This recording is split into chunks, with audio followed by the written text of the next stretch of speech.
with it. Yeah. Okay. So I did a little research and I figured out how they made the soup. All right. Played around with it. Let's do it. This is what I came up with. Okay. So first we're going to chop an onion, and this is, now I'm going to do this because I do this all the time, right? This is not how you hold a knife. And this with your index finger on here is not how you hold a knife, because I don't know anybody with an index finger strong enough to get through the beautiful root vegetables that we eat. Like a butternut squash, and even even just an onion. Yes, I know. Can you imagine with a butternut squash? Oh, believe me, back in the day before you taught me the proper ways in the kitchen, I've tried to cut butternut squash with the wrong technique. And you're right. You feel like you're going to rupture a tendon in your forearm. Yeah, right? It's awful. It's awful. And actually, by the way, if you want to soften up a butternut squash, put it in the microwave for just a couple of minutes. It just softens it just a little bit. Okay, back to the show. So now the way I like to cut an onion is just, we're going to take off one of the ends. It does not matter which one. And now you have a flat surface and you're a lot more stable. Right. And let's keep a bowl here for our scraps, compost, or extra parts that we can add to a veg stock or a veg broth. Because this is really all about maintaining control, right? The knife technique you talked about, the flat surface, that's all about just maintaining control, right? So that your dish stays plant-based, so there's not a finger in there. Right. Yeah. This is, I'm going to use the V word. This is a vegan recipe. We want to keep it that way. Now, so the interesting thing about so many of our vegetables, including the onions, garlic, that whole family is called the Allicin family, Allicin. A lot of the nutrients are on the outermost part of the vegetable. Right. So that's why when you are taking the skin off of an onion, make sure you just take off that very, very thin layer so that you are getting those antioxidants in your food. Yeah, it's interesting. So the antioxidants that are in these Allicin vegetables, so it's garlic, leeks, green onion, shallots, things like that. Those are the plant's natural defense for not getting an infection if they were to get injured, right? Right. So when you cut that onion, basically what you're doing is you're disrupting the cell wall, and so the onion is starting to develop these compounds to protect it from a bacterial or fungal infection. And it turns out those same chemicals have the same effect for us. So some of the most highly anti-inflammatory, anti-cancer foods out there are in fact this whole class of Allicin vegetables. And there is some evidence if you let it sit for 5 or 10 minutes, that after you cut it up, what do you call it? Chop and stop, or hack in a hole, that will allow those antioxidants to develop even further. That's right. But here's the thing also, it does have a bell-shaped curve. So when you are starting to get all your ingredients together, go ahead and cut your garlic and cut your onion or whatever. Let them sit for about 15 minutes. And at about that 15-minute mark is when those properties have really come to fruition. And then it's okay to put them on the heat. You're going to be fine. But if you wait any longer, if you pass the 20-ish minute, then those properties start to wane. It's still, still a very tasty food. You just want to get the most nutritional bang for your buck. That's right. Okay, so we're going to turn on our pot or heat here. I'm going to turn it to high heat. And I'm going to add our onions first. So I noticed, Caryn, you don't have any oil in that pan. I do not use any oil in my baking or cooking. Oh, wow. Yep. So how do you keep things from sticking? Okay, so you want to make sure that you have a very hot pan. Then go ahead and just add in, I'm going to add in mirepoix. So that's going to be onions, carrots, and celery today. And here's the thing. Plants, aside from having protein, also have a ton of water in them. So the heat from the pan is going to really just attack the plants and pull out that water. And that is going to help everything start to slide around. Now, we want to pull the heat down to a cooking temperature, which is about medium high. And then here's the thing, you want to stay on top of your food because in just a minute or so, we're going to start to see some evaporation. So the water from the plants is going to leach out go up in the air, and you do not want to step away from the pot. Right. So that's why, and here's also, you know what, can we just talk about oil for a Yeah, second? sure, yeah. Okay. So all oil, doesn't matter if it's sesame oil, coconut oil, canola oil, olive oil, it doesn't matter. 120 calories per tablespoon. Right. That is huge. So if you are coating your pan,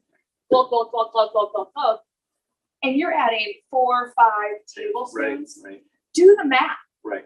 You have just added, let's say, 500 or 600 calories to your meal, and you haven't even added any ingredients yet. Right. And not to mention it's in the salad dressing, and it's on your garlic bread, and on and on and on. Oil is everywhere. And I got to tell you, like, if I had the money to hire the marketing company that does all the commercials for olive oil. Right. No, right. It's incredible. It's so misleading. It's so misleading. And you know, from a science standpoint, nutrition standpoint, you know, a gram of fat, as you kind of pointed out, has about 9 calories per gram. A gram of carbohydrate or protein only has 4 calories per gram. So if you're trying to lose weight, you're trying to, you know, it's that fat which is driving your cholesterol up, and it's what's making you insulin resistant. You know, and it's inflammatory, and on and on and on. So if you're trying to lose weight, lower your cholesterol, you know, et cetera, get rid of your diabetes, limiting your fat intake is very important. And that's really hard to do with a lot of these processed oils in your diet. You bet it is. And by the way, I know that we're talking kind of a lot about fat right now. People come up to me and they say, oh, if you don't use any olive oil or any oils, how can you have this fat-free lifestyle? Well, I don't have a fat-free, we do not have a fat-free lifestyle. And I wouldn't want that. You know, I mean, that adds such great texture, such great mouthfeel, and it's needed. It's one of the 3 macronutrients that we need, for absorption and all these things. So we like to get our fats. Listen, okay, so this is one thing I think we should say is that every plant that comes up out of the earth, whether it be a bean, some cauliflower, some lettuce, is going to have the 3 macronutrients, That's right. This is what I learned from you, the doc. Yeah, Have the 3 macronutrients that we need every day to live and thrive. So there's going to be a little bit of fat, a little bit of protein, and a little bit of carbohydrates, even in lettuce. Right. And typically the fat that's in those green leafy vegetables are those healthy omega-3 fatty acids, right? And you know, also nuts and seeds and avocados. Yeah. I mean, you can get more than enough fat by eating whole foods without having to resort to oil. And you know, as you've heard me say many times, the other way I like to kind of frame this is when I think about, you know, human diet. You know, as human beings, what did we evolve to? Well, we were not hunter-gatherers, we were gatherer-hunters. And what we gathered was primarily unrefined plants, right? There was not a canola oil bush, right? There wasn't a Dr. Pepper nut. There wasn't a white flower tree. So as human beings, we did not evolve to use these highly processed oils in addition to these other highly processed foods. And by the way, we didn't have dairy because we had domesticated other mammals and on and on. So we just don't need it. Well, and I'm happy to hear that. So here's the thing with oil also, just from a culinary standpoint. So we already know, but let's just say it. Why do we add oil to the pan? Well, so it won't stick. So what won't stick? So the food won't stick. That's right. It's very easy, right? You know this, okay? So that everything slides around. Now, this is what I like to tell people all the time. Like, you know what? You want your food to slide around on there so that it buys you time so that you can get on your phone and look at Instagram or fold the laundry or let the dog out or whatever. Because we're a society of let's do as much as we possibly can in this much time, right? So don't do that with your cooking, please. You're going to ruin everything in here, first of all. But here's what we want to do is if you add oil to your pan and it coats your vegetables and then you eat that, you're also coating your taste buds. So you think that you can taste your food, but if you take the oil out, you taste that food directly. And it's so delicious. So, okay, so when you start to see just a little bit of browning on the bottom of your pan, don't get scared. No, you know that's not it. It's called fond. Those little yummy bits of caramelized food. At the bottom of that pan is called fond, F-O-N-D. Now, what we want to do is deglaze. This is called a dry saute. And we're going to be adding just a tablespoon or so of either water or vegetable broth to deglaze the pan. and pull that fond up off of the pan and back into the food. And it adds a ton of flavor. Those little flavor bombs, right? Flavor bombs. And so then your pan is all clean at the bottom again, because all of that fond is back up into the food. Okay, so we've got some nice translucent onions in here, and I'm going to add in our garlic. Smells so good. I know. I love this Too one. bad so they don't much. have like a Smell-o-vision. a smell-o-vision on Yeah. Zoom, right? You get to work All there. right, all right. Okay, so I'm just going to cut up these baby potatoes. These are red potatoes. I'm going to cut them up into bite size, leaving the skin on. And the smaller you cut them, the faster they cook. But there we go, pretty small. This is going to add, I mean, just a really nice texture.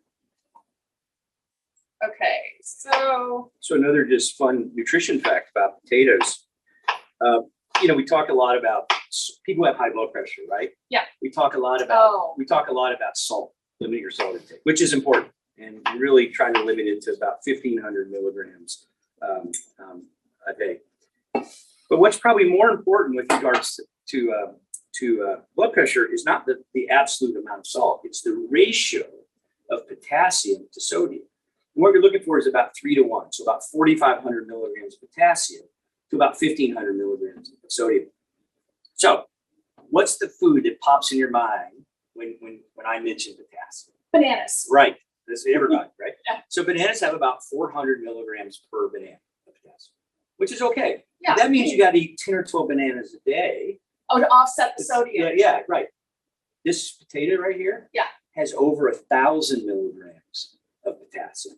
So white potatoes, sweet potatoes, things like beet greens, the spinach that we're going to add a little bit later. Yeah. So, we're packing not only the protein in here, it's the potassium and all the other phytonutrients because, again, food is medicine, right? And that's how we should think about it. I love it. I love it so much. Okay, so the garlic we can smell the garlic. Right. That's when you know it's time to add in the next ingredient.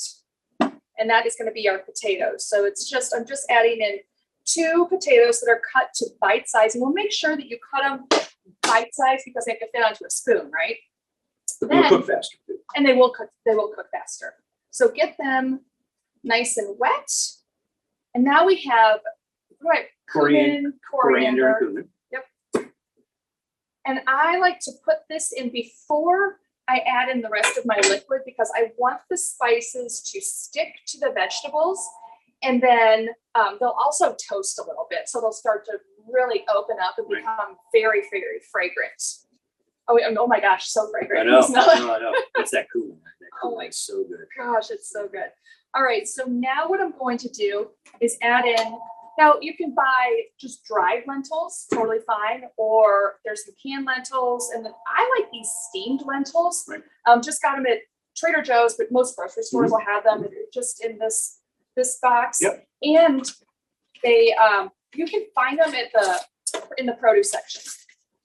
So they're already cooked. We're just going to warm them up. Whoop. So I'm going to add in about half of the package. The ratio is totally up to you. We do offer the recipe, all of these 3 recipes on our website. You want to get those going. I'm going to put these in here too. And then okay. We have a few jumpers here. Okay. So you're getting now all of that, all the lentils are nice and covered with spices as well. And now we'll go ahead and add in our vegetable stock and then turn our temperature way down. And then we're just going to let it hang out and cook. Yes, sir. All right. Actually, I'm going to add just a pinch of salt and a little bit of pepper and then let all that cook in. Okay. So. Well, and so, when this is ready, we'll talk a little bit, but people worry a lot about protein, right? So, well, I mean, I hope they don't after this. Right. But what should we be worrying about? Oh, my favorite F word. It's fiber, Yes. right? So, as I mentioned earlier, the average American gets twice as much protein as they need. and less than half of the fiber. So why don't we take a quick break Okay. For a couple minutes. We're going to reset things, and we'll be right back. And we're going to talk to you about fiber, Caryn's favorite. Okay, we'll be right back. We'll be right back.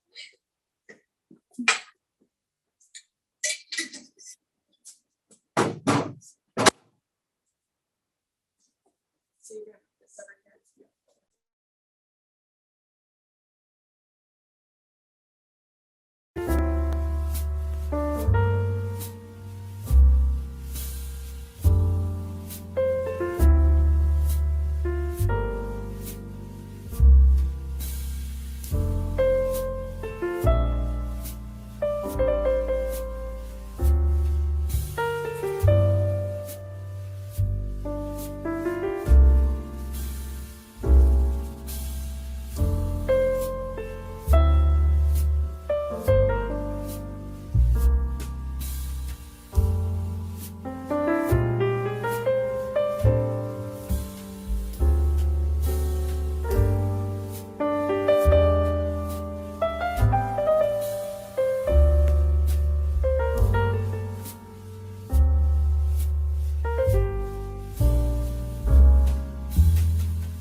Oh, okay, there you go. All right. So we're back. We're back. Okay. And let's go. Okay, so yeah, let's really get into it. Again, it is, I mean, truly it is one of my favorite F words because, and I don't want to make a joke about it, but because it's so important. Just as we ended the last segment with protein, okay, we get enough protein, we don't need to worry about it. The real thing we need to worry about is fiber. Once and for all, what is fiber and why is it important? Right. So fiber is, well, first of all, fiber is only found in plants, and it's the undigestible part of the plant that we can't use for food. And so it does some other things, which we'll talk about in a minute, as it transits our GI tract. And it's very, very important, right? So broadly, there's two kinds of fiber. We talk about soluble fiber, and we talk about insoluble fiber. So it's just what it sounds like. So soluble means it dissolves in water. And when soluble fiber absorbs water, it creates this kind of gel-like mass, right? Which kind of slows down emptying from the stomach. It modulates the release of any sugar or carbohydrates into the bloodstream. So we don't insulin spike? Exactly. Or sugar spike. Exactly. It helps absorb some of the cholesterol and fat. So it's not absorbed. So it helps lower cholesterol. It also, the soluble fiber serves as food for a healthy gut microbiome. And as we're learning more and more and more about the gut microbiome, I think it's the next kind of revolution in medicine, if it's not already, right? If you think about, I used to think our gut was something inside us. Mm-hmm. Right? You go to the operating room and open someone up and there's a guts. But if you think about it, our gut is really outside us because it's a hollow tube. It starts at point A and it goes to point B. And its job is to take whatever we ingest in point A and let in the good stuff, keep out the bad stuff, and eliminate it at point B, right? And I used to think the bacteria that lived in our gut were just along for the ride. If we went to Mexico and got some different bacteria, you had to take some Pepto-Bismol for a few days. But it turns out that the bacteria that live in our gut play a fundamentally important role in many kind of metabolic and health processes. For example, the bacteria line the gut. So normally in the small intestine, between the cells, there's what are called tight junctions, right? Because every time we swallow, when we eat, we're swallowing all the vitamins and nutrients that we need, the fat and carbohydrate, protein. But we're also swallowing a lot of things that we don't need. Sure. Viruses and bacteria and fungi and environmental toxins like yummy. like pesticides and herbicides. And so these tight junctions keep those bad things from being absorbed into our bloodstream. And there's other things like gluten proteins, milk proteins, which are really not designed to absorb into our bodies. When we disrupt our gut microbiome, we lose that protective surface. So there's those tight junctions loosen. And so we start to leak these bad things into our bloodstream, which is felt to be the root cause of many chronic inflammatory processes, including autoimmune disease, right? Would we call that leaky gut? Yeah, I don't really like that term because it has some other connotations, but yes, it's basically leaky gut. Okay. If we could design an environment in the modern world to destroy the human gut microbiome, we have done it, right? So babies are born with a sterile or very few bacteria in their gut. And then you have a vaginal delivery, and that's your first dose of bacteria. And then we breastfeed, so we get bacteria from our mother's skin. And the rest of our lives, we got bacteria from the dirt, right? Because that's where these soil, that's where these are soil bacteria. It was, we got our food out of the dirt. We played in the dirt. We drank water that had bacteria in it. And we ate a very high fiber, low fat, plant predominant diet, which fed these healthy gut bacteria. Now let's fast forward to the modern world, right? Yeah, yikes. We don't C-section babies. We don't breastfeed. We put so many pesticides and herbicides on our food, we have to scrub the dirt off to make it edible. We polluted the water, so we have to chlorinate it. And we pass out antibiotics like the candy, starting at a young age, which can't tell the difference between good and bad bacteria. And most importantly, we eat a low fiber, high fat diet, so we're not feeding these healthy gut bacteria. And healthy gut bacteria have been associated with other, besides chronic inflammation, mental health. It turns out this like blows me away. So when people come in to the office depressed or anxious, one of the kind of go-to drugs was a class of medications called selective serotonin reuptake inhibitors. So serotonin is a neurotransmitter that makes us feel happy. And so there's things like Lexapro and Prozac and Celexa, things like that. Yeah. Well, it turns out that the serotonin for our brains doesn't come from our brains. It's actually the precursors are made by gut bacteria. And there's a lot of emerging evidence about the fundamental importance of this gut-brain axis beyond our metabolic health, but also our mental health. It's really fascinating. Oh my gosh. Right. And so again, it's the soluble fiber, this fermentable fiber that really it's important. The other interesting thing, by the way, about soluble fiber, you can't turn on the news today or read a newspaper article about talking about this new weight loss drug would go over. Oh, here we go. I Right? love this. Yes, Right? yes. So when we eat food, that triggers the nutrients in the food trigger our intestine to make a compound called GLP-1. GLP-1, you can think of it as kind of starting to put a brake on our appetite. So we've eaten now, right? We're starting to receive nutrition. So when our GLP-1 levels go up, our appetite goes down. Our stomach emptying slows, right?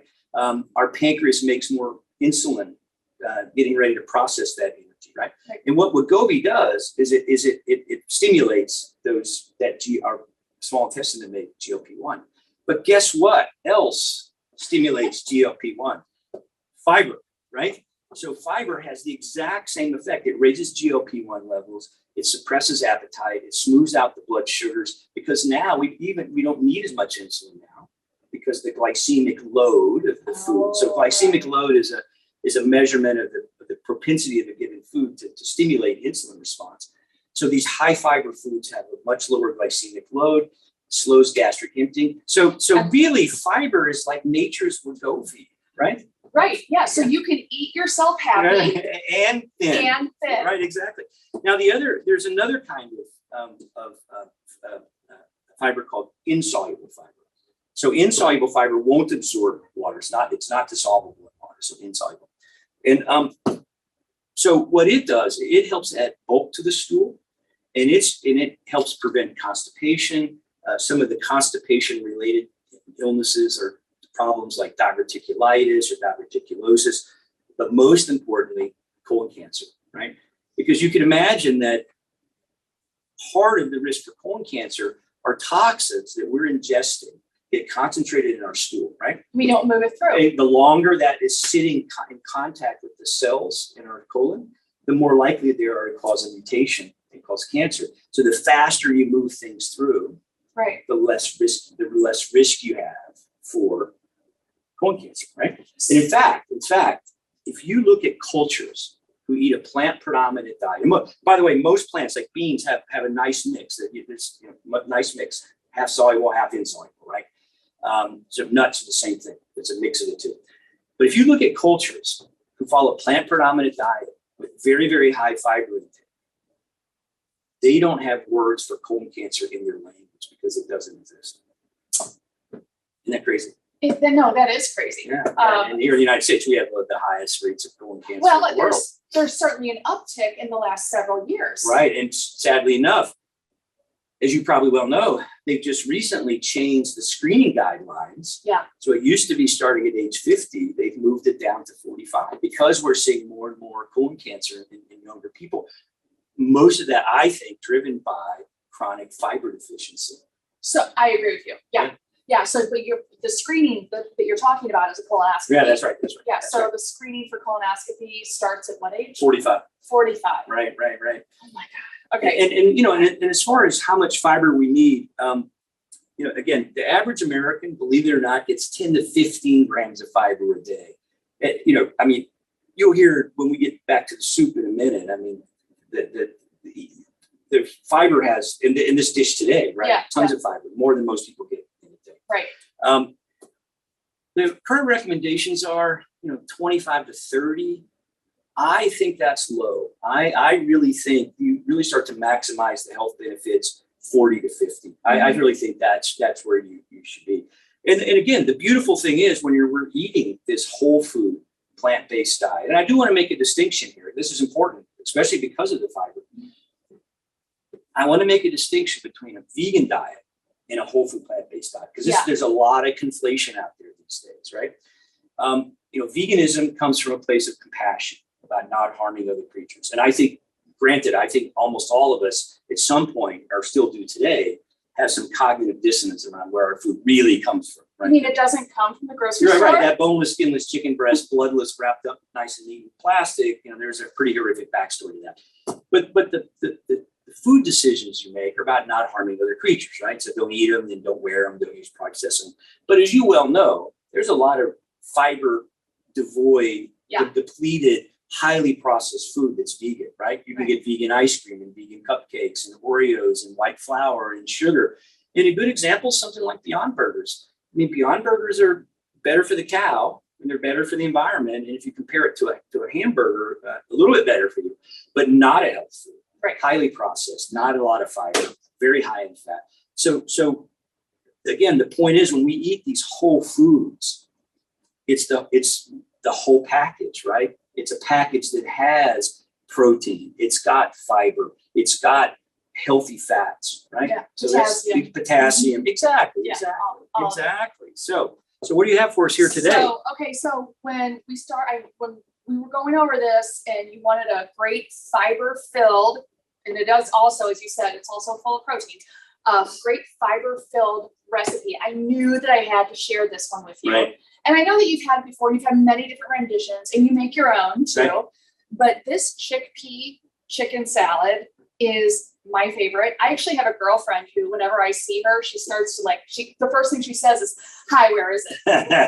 Because I've given her the chickpea salad so often that she's just, conditioned to think that I have more for her every time I see her. So this is, as I said, chickpeas.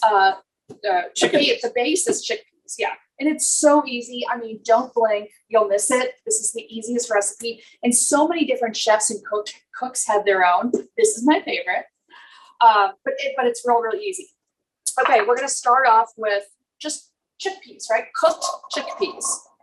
And I like to use a gloved hand. You can use a potato masher. You can use a fork. Doesn't matter. But just mash up most of them in your bowl. I don't mash them all up because I like the texture and I like to see what I'm eating, right? So I'm going to mash up most of these here. Now, Jim, I'm putting you to work. All right. Here are some, our soup is still cooking and we're going to get back to it. What do you want next? Okay. This? Let's put in, let's put in some celery and some red onion. Tell me when. Okay. When? Okay. We've got a nice mixture here. What's next? Okay, let's do the dill relish. All right. There's not a whole lot left in there. I think we're good. Yep. More? Yeah, just a little more. This is very scientific. Yes, I know. Yes. Yes. It's Again, not like you're baking bread. The recipes are available. Okay, so now Dijon mustard. And if you don't have Dijon, you can just use yellow mustard. That's totally fine. Yeah. Okay. Oh, that's a lot. It's very strong. That's good. Yeah. And work that through. You want all of this in every single bite. Okay, now the base of chicken salad most of the time is mayo. And what I like to use is tahini. And tahini is just ground sesame seeds. Now, when you buy tahini, make sure that the only thing in the ingredients part is ground sesame seeds. There might be some salt, and that's fine, but just ground sesame seeds. You don't need anything else. No palm oil, extra sugars, a lot of extra salts, none of that. And that goes for any really nut butter, right? Because it's not really a nut butter because it's not from a nut, but it's the same idea, right? This is just crushed up sesame seeds. Same thing if you're getting peanut butter, almond butter. You just want peanuts, right? And a tahini, I use it in the base of a lot of my salad dressings. I call it almost like a boring peanut butter. Yeah. Right? Because it does pull everything together. There's a little bit of flavor, but not too much. Lay it on me. Let's do 2. There you go. Yeah, 2 heaping. Good. Yep, that's good. So this will really pull everything together. And again, it's up to you how much you want to put in there. Maybe just start with 1 tablespoon and see how you like it. Now we're going to add in some more texture. Almonds, great fiber, great fat, great omega-3s, right? So you didn't think you're going to get that today with this. So Caryn, tell me, if I were to go to the deli today or go home and make my own chicken salad. Oh, right. Like this chicken salad? Yeah, no, just regular chicken. Oh, regular chicken salad. Chicken, it's and mayo and eggs. Yeah. So how does the nutrition of that compare to this? Okay, so a regular chicken salad, and I know that a lot of people make it different ways, whatever, but the basic just chicken salad is per half cup is going to be about close to 20 grams of fat. Yeah. And how much fiber? It's like 9 or 10 grams of fiber. No. The regular chicken salad. Oh. 0. Fiber. I'm sorry. I'm thinking something. Yeah. So no fiber. Now there's a lot of protein. There is a lot of protein. But you don't need that much protein, right? Right. And then what about this? So how much fat and fiber? So that was just a little bit of salt. So the fat content of our chickpea chicken salad is around 8 or so. Yeah. And then the less than half. And then the protein, what do we know? The protein's about half, but it's plenty. Yeah, right. And the fiber, though, is like what? It was like 6-8 grams, something like that. This was closer to 8 grams per serving for a half of a cup. Right. Compared to 0 in regular chicken salad. So again, it's this point that it's the package that our food comes in. Right. It's so important. And I think this is a perfect example about when we get our foods in a package of animal that's primarily based on animal foods, right? what's missing? It's the fiber, right? It is the fiber. Yes, it definitely is. And here's the thing. So when people come in, we're broadcasting today from the Center for Plant-Based Living in St. Louis. And we do a lot of cooking classes here. And, oh yeah, we do that. And when people come in and we talk about fiber and we want to add more fiber to our plates, what does that look like? And we talk about these different foods and we talk about beans. Like today we put in chickpeas, right? And that's a pretty dense bean. Yeah. Now, if somebody does, really starts eating a lot more beans and they get bloated, okay, that can happen. It happens to me sometimes every once in a while. I've been doing this since 2008. So, and they say, oh my gosh, I can't do this anymore. I'm too bloated. Okay, just hear me out. If you go to the gym, if you haven't been to the gym in a month or so, if you've never been to the gym and you go and you've got your favorite playlist going and you hit it hard, right, and you come the next morning, you're like, you can't even hardly walk because you're so sore. Have you ever said, well, exercise is not for me, it hurts? Right. Right. So it's the same thing with your stomach. You got to train your gut, right? You've got to train your gut. So you want to start, if you're starting to add more beans, I would say start with a lentil, like our lentil soup. Right. Because it's very small, it has a very thin skin, and it's very, very soft. A black bean is the same way. It's a very thin skin. Now a chickpea is going to be fine, but you might want to do a hummus first. So you're pre-digesting the skin. Pre-digesting it, yeah. And even here might be okay because you're smushing them. Right. So I that's why you don't want to go full on to 40 grams of fiber the first day. You want to tiptoe up. Right. And on our website, the Center for Plant-Based Living's website, we have a really great free resource, and it's called the Fiber Formula. Right. And I teach people, it's the number one thing I teach all of my students is to do this fiber formula. So for 4 weeks, you train your gut. Right. 1 week, it's 10 grams of fiber. Second week, 20, 30, and up to 40. It's such a gentle way to add more plants. Right. And what's interesting, the reason that people get that bloating and gas is not the beans, the legumes, it's the gut bacteria. Because if you don't have the right gut bacteria to digest, so these in the skin of these beans on the outside, there's some compounds called oligosaccharides, and that's just a fancy word for complex sugar. Oligo means like long and lots, and saccharide just means sugar. And so when we don't have the right gut bacteria to process these oligosaccharides of the beans, and that's why washing them sometimes too will wash some of that off. Those sugars get passed into the colon because they haven't been digested, and they actually get fermented, right? So you're like brewing. Exactly. Right. Exactly. Beer in your gut. That's exactly right. And so that's why the fiber formula works, is because you're slowly allowing your gut bacteria to adapt to the higher fiber load in our diet. So that's exactly right. And the reason though that it's not it is the beans, but not directly. It's the gut. It's a gut bacteria problem. Back to what we talked about earlier. That's so. I just find it so fascinating. It is. So fascinating. It really is.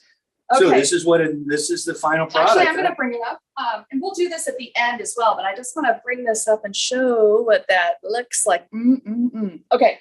I make a version of this, Caryn, with curry powder, cashews, tahini, and then I chop dates and put it in. It is so good. So you'll make it.